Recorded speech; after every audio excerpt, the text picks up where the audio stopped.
हाय everyone, मैं हूँ Aditya and welcome to SRM podcast. अभी रिसेंटली मैं कुछ मूवीज़ की लिस्ट बना रहा था जो कि मैं रिकमेंड करना चाहता था, और फिर जब मैंने उस लिस्ट को दोबारा देखा तो उसमें अराउंड 100 मूवीज़ थी। So I thought of going with this series, जिसमें मैं बताऊंगा आपको 100 movies that I want you to watch. और उस पूरी लिस्ट की, उस पूरी सीरीज़ का आज ये पहला एपिसोड है और उसकी पहली मूवी है बाइसिकल थीव्स। बाइसिकल थीव्स जो है वो 1948 की मूवी है और वो एक इटालियन न्यूरो रियलिज्म पे बेस्ड है। न्यूरो रियलिज्म क्या होता है? न्यूरो रियलिज्म का एक परफेक्ट एग्जांपल हम ये ले सकते हैं कि जैसे कि आजकल बॉलीवुड में मूवीज़ बनती हैं, जैसे अनुराग कश्यप की हो गई, वासेपुर हो गई, या न्यूटन जो थी। तो ये सब बिल्कुल रियलिटी पे बेस्ड होती हैं। इसमें कोई हवाई बातें नहीं होती हैं, राजा रानी की कहानियाँ या बहुत ही अमीर घर के बाप बेटों की कहानियाँ नहीं होती, बल्कि जो सोसाइटी में हो रहा था उन सब की कहानियाँ होती हैं।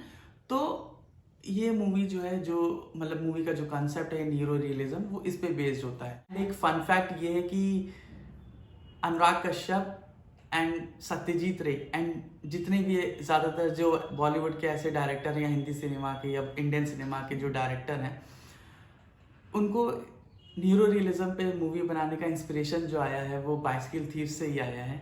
तो बाइसिकल थीव्स की अगर हम बात करें तो बाइसिकल थीव्स के डायरेक्टर है विक्टोरियो दे सिक्का।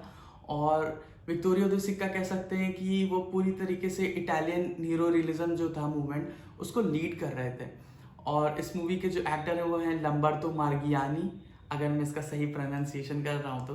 अगर मूवी की कहानी की बात करें तो मूवी बेस्ड है अंतोनियो पे और उनके परिवार पे, जिसकी में उनकी बीवी है मारिया, उनका एक बेटा है ब्रूनो और एक छोटा बच्चा है। तो मूवी की स्टार्टिंग यहाँ से होती है कि जो अंतोनियो है उसकी एक जॉब लगती है जिसमें उसका काम है कि उसे सुबह सुबह जाके पोस्टर लगाने हैं। एंड उस जॉब की जो बेसिक रिक्वायरमेंट यह है वो ये है कि उसके पास एक साइकिल होनी चाहिए। एंड चूंकि वो लोग बहुत गरीब हैं तो उन्होंने उस साइकिल को गिरवी रख दिया है पहले ही। तो जो अंतोनियो की बीवी है मारिया, वो जाती है अपने घर के चादर वगैरह को निकालती है, वो वापस उन चादरों को देती है और उन चादर को दे के उसके बदले अपनी साइकिल वो लोग छुड़ाते हैं। तो साइकिल पे जाता है और साइकिल से पोस्टर वगैरह लगाने का काम सीखता है। और उसके जॉब का पहला ही दिन होता है कि उसकी साइकिल चोरी हो जाती है।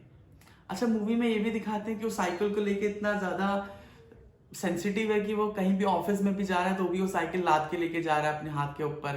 एंड जो पूरी मूवी की कहानी है वो एक दिन पे बेस्ड है जब वो साइकिल चोरी हो रही है उसकी और वो अपने बेटे के साथ उस साइकिल को ढूंढ रहा है।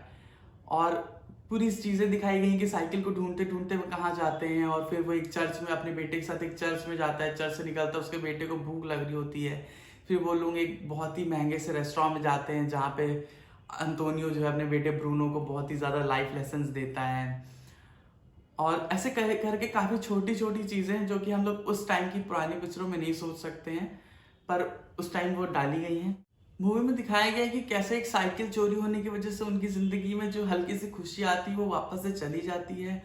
और फिर कैसे वो पूरा परिवार उस परेशानी से गुजरता है, उस एक दिन में वो क्या क्या चीज़ें करता है।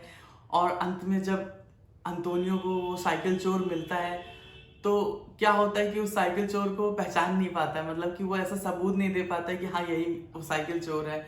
और फिर ऐसा क्या होता है कि जब वो एक चोर मिलता है फिर भी उस मूवी का नाम बाइसिकल थीव की जगह बाइसिकल थीव्स है।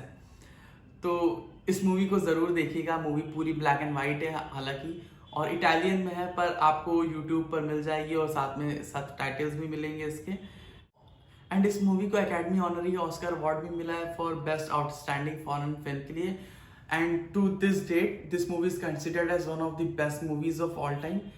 और अगर आप ये देखोगे तो it will leave you with a lot of questions and it will also give you the sense कि जो सिनेमा अभी जो जिस डायरेक्शन में जा रहा है वो क्यों जा रहा है। और अगर वो उस डायरेक्शन में जा रहा है जब हमको चीज़ें ऐसी दिखती जो हम जिस कहानियों को अपने से रिलेट कर सकें, तो इस मूवी का काफ़ी ज़्यादा उस पर इम्पैक्ट रहा है।